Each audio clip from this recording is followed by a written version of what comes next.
morning children, and welcome back to your chemistry class. So in this chapter of states of matter, in the previous video we had concluded with how the cooling of the gases takes place. It takes place by two principles. What were those two principles we had discussed? The Joule-Thomson effect and the adiabatic expansion that involved mechanical work, right? And also to understand the methods of liquefaction, there were two methods that we need to know over here. That is, one is your Lind's process or the Lind's method, and the next one is your Claude's method. Okay, so you don't have to study all this in detail, only this much is enough. Now today we shall begin with a new part, that is the liquid state. We shall start with the liquid state. So before we begin with the liquid state, let us understand what is a liquid, right? So we know that the intermolecular forces, they are stronger in the liquid state as compared to the gaseous state. They have definite volume, but they do not have definite shape. They take the shape of the container in which they are kept. They can move fast, therefore they are able to flow also. Let us first understand the general features of liquids. So what are some general points? As I told you, that the liquid, they have definite volume but takes the shape of the container, that is, the shape is not fixed. Then the liquids, they have surface. Then the compressibility of liquid is less as compared to the gases. Then these liquids, they have the tendency to show diffusion. Diffusion means intermingling of the molecules. Then they act as solvents also.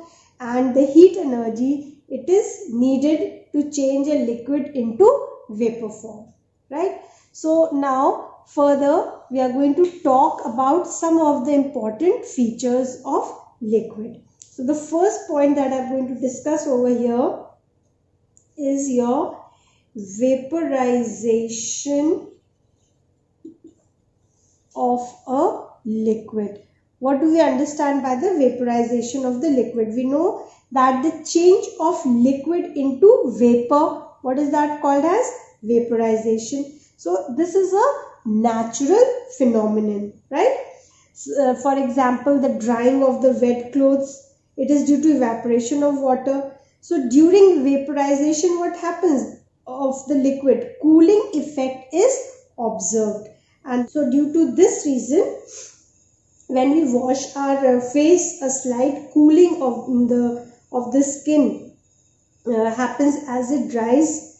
Then even the water which is stored in the earthen pot is cold during the summertime. Even the desert coolers, they bring down the temperature on the hot, dry summer day, right? So what are the causes of vaporization? Let us understand this. Already know that at a given temperature, the molecules of the liquid, they have definite kinetic energy, right? Some molecules, they have high kinetic energy. Some molecules, they have low kinetic energy. So let's take an example of a container which has a liquid, okay? So now the energetic molecules, like for example, if I take this particular molecule which is present inside the liquid, so its forces of attraction are found in all the sides, isn't it? So such energetic molecules, sometimes they overcome the molecular attraction and they escape from this interior part and they come on the surface of the water. Over here, they are going to experience less force of attraction as compared to what they were experiencing in the internal part of it, right? Now, from the surface, the energetic molecules, they will escape to the upper portion of the container, and finally they will move into the surrounding. So this process of escape of molecules from the liquid to the surface to the surrounding, this is called as vaporization, right? And as vaporization progresses, the quantity of the liquid will always decrease. I hope till here it's clear. Now suppose if a container is closed, then what happens? The molecules, they will not be able to escape into the surrounding. So they will remain in the container which were above the liquid state. So the molecules above the liquid surface, they are said to be in what form? In the vapor form, right? Next I will talk about condensation of a liquid. What do we mean by condensation? The molecules in the vapor, they always are in the energetic form. They are always in their random motion. So in a closed container, these molecules, they are going to collide with one another. They will hit the walls of the container also. And due to such collisions, some molecules, they gain energy while others, they lose energy. So the molecules which lose their kinetic energy, they fall where? Back into the liquid state. So these molecules, they are captured at the surface. They will first come at the surface and then they will move into the liquid, internal form of the liquid. So this process of conversion of the vapor into the liquid state, it is called as condensation. I hope condensation of liquid is also clear. Next, let us talk about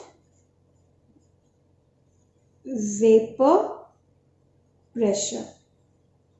So vapor pressure. So the molecules in the vapor form above the liquid, they are always how? In the continuous motion. They hit the walls of the container and transfer momentum like a gas, right? The pressure that is exerted by the vapor over here, it will be termed as vapor pressure of the liquid. Okay. So how can we define a vapor pressure?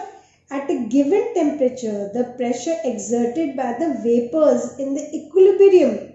When I say equilibrium state, what do I mean? The rate of evaporation will be equal to the rate of condensation. Clear?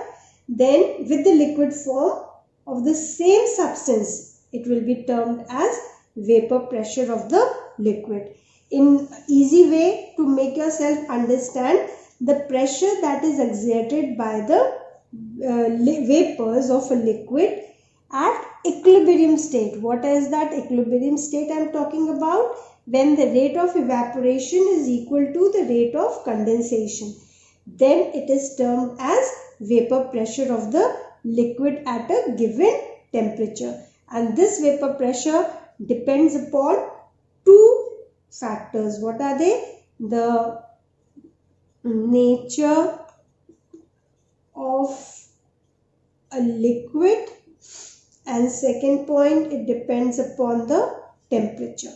Okay. So let us understand the nature of the liquid. Now vapor pressure of the liquid, always remember, it is an index of intermolecular forces of attraction. What did I say? The vapor pressure of a liquid, it is an index of what? The intermolecular forces of attraction when we talk in terms of nature of a liquid, right? So few points to understand over here. The first point is larger the vapor pressure. Okay, larger the vapor pressure of the liquid, weaker will be the forces. Weaker are the intermolecular forces of attraction. Okay, this first point is clear. What did I say? More the vapor pressure or larger the vapor pressure of the liquid, weaker are the intermolecular forces of attraction. Now when the vapor pressure of the liquid is small, the intermolecular force of attraction is also strong. What did I say? That when vapor pressure of a liquid is small, then intermolecular forces, what are they? Of attraction are strong, right? Thus, the liquids with weaker molecular forces of attraction, they are more volatile. Why?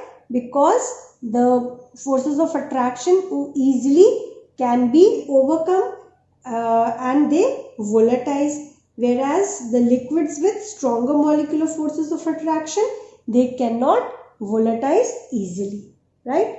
So next point, I should write it down over here. Liquids with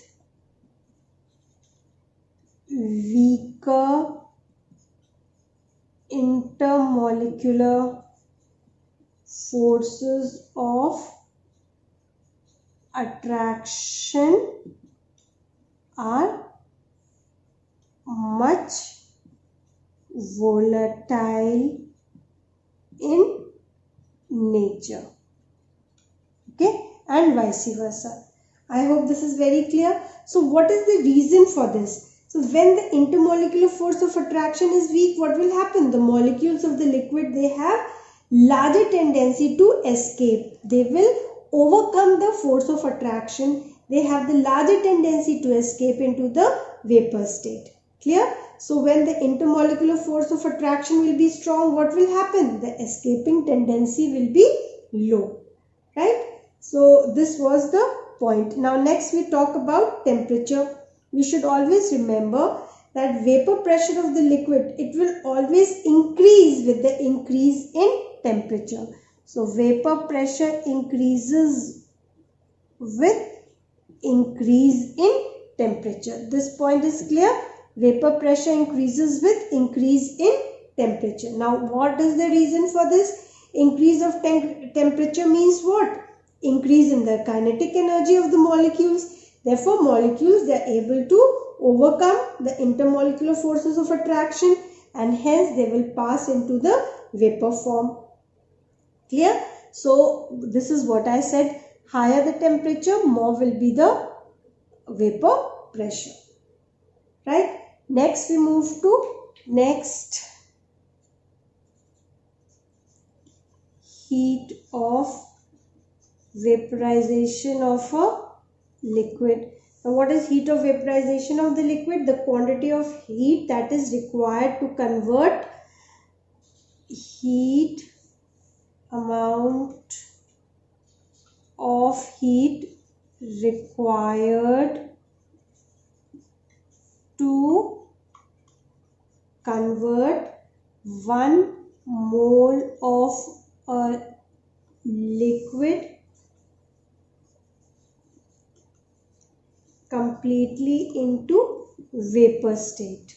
Okay, this is called as heat of vaporization of the liquid. For example, heat of vaporization of water. If you remember, what was that? It was 2260 kilojoules per gram, if you remember. Isn't it so? Then next we talk about the specific heat of a liquid. So the quantity of heat needed to raise the temperature of 1 gram of liquid through 1 degree Celsius, that is called as the specific heat of a liquid. So what is the specific heat? Specific heat of water. The specific heat of water is how much? 4.18 joules per gram. Right? So what is specific heat of liquid? It is the quantity of heat needed to raise the temperature of 1 gram of liquid through 1 degree Celsius. That is called as the specific heat of liquid. Next point, we are going to talk about the boiling point of a liquid. Okay. So what is boiling point?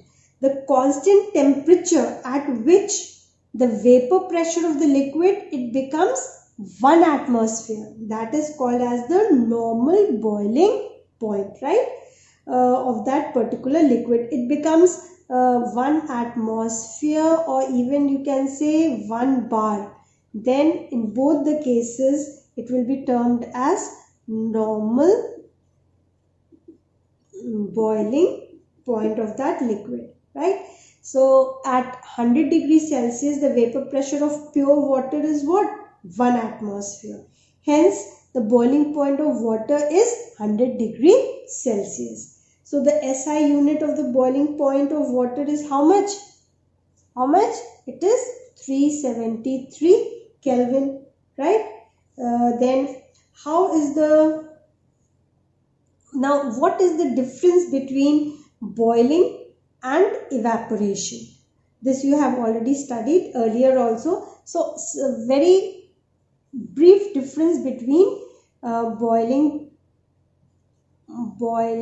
and evaporation.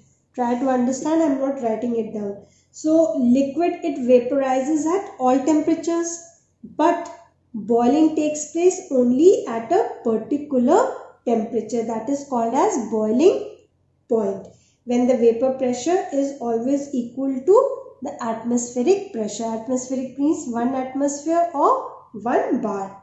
Then evaporation is effective at the surface of the liquid only, whereas boiling, it is effective all over the way, from the interior to the surface of the liquid. So these are the major two differences. Then we already know that evaporation brings about cooling of the surrounding, whereas boiling brings about heat in the surrounding area. Okay, so this was about the difference between boiling and evaporation. Surface tension. The surface tension, it is denoted by gamma, right? So what is surface tension? So surface tension, I'll write it down, is the force acting per unit length of the liquid state that pulls the liquid surface inwards and resists and increase in the surface area, right? And it is denoted by this gamma. What is the unit of the surface tension? It is Newton per meter. The unit that we use for surface tension is Newton per meter, right? And remember, the surface tension, it decreases with the increase in temperature. So surface tension decreases with increase in temperature. What did I say? The surface tension, it decreases with the increase in temperature, right? So on adding certain surface active agents like methanol or ethanol to water, what happens? The surface tension of water always decreases, right? So what are the certain applications of surface tension?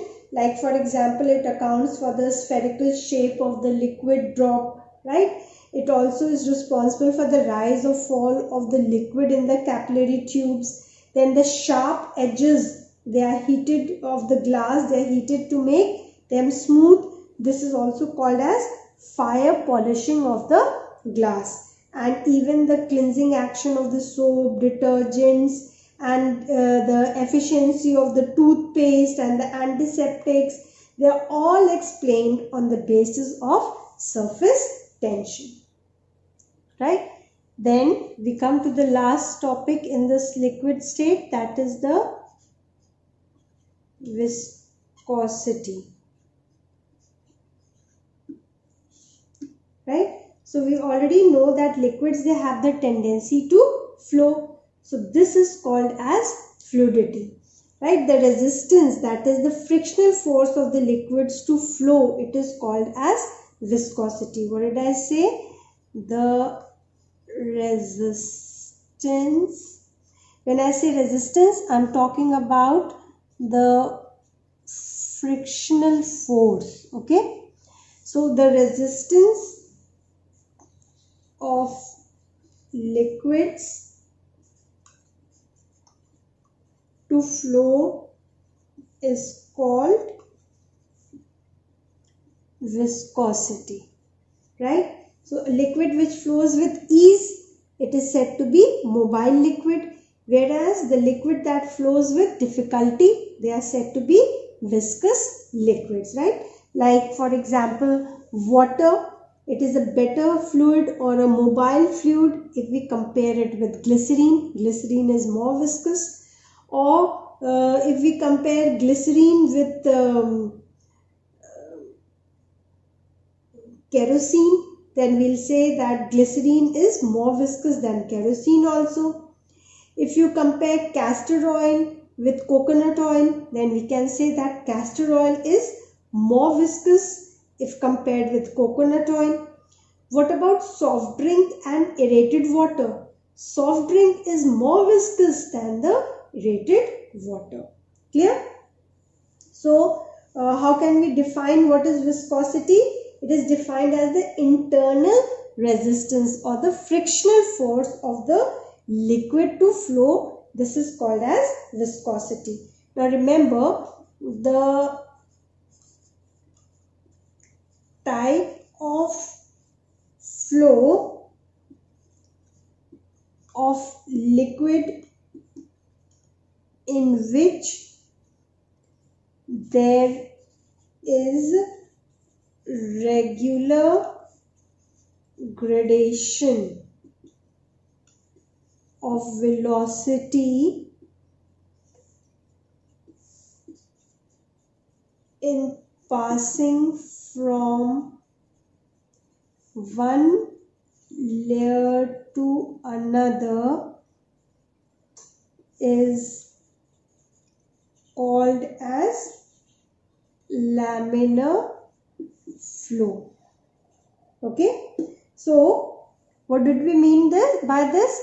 That it says the type of flow of liquid in which there is a regular gradation of velocity in passing from one layer to another, that is termed as your laminar flow, right? And the symbol that is given to viscosity is your eta. It is like this. What is this called as? Eta, right? Now what is the units? The units for viscosity. The units of viscosity are, the CGS units are dyne per centimeter square, right? And the SI unit is Pascal or Newton per meter, Newton per meter square. Okay, then viscosity completely depends on the temperature. What? That on increasing temperature, viscosity of a liquid will always decrease. Okay, when we increase the temperature, the viscosity of the liquid will decrease. Now why? On increasing the temperature, what happens? The molecular kinetic energy also increases. So the molecules, they become capable of overcoming the intermolecular forces of attraction. Thus the molecules of the liquid with larger kinetic energy, they move independently of each other. They experience less resistance which is offered by the other molecules. So the decrease in temperature will always increase the viscosity, and increase in temperature will always decrease the viscosity. Clear? I hope this is very clear to you. So greater the viscosity, more slowly the liquid is going to flow. It completely depends firstly on the temperature that I told you. Secondly, it also depends upon the nature of the liquid,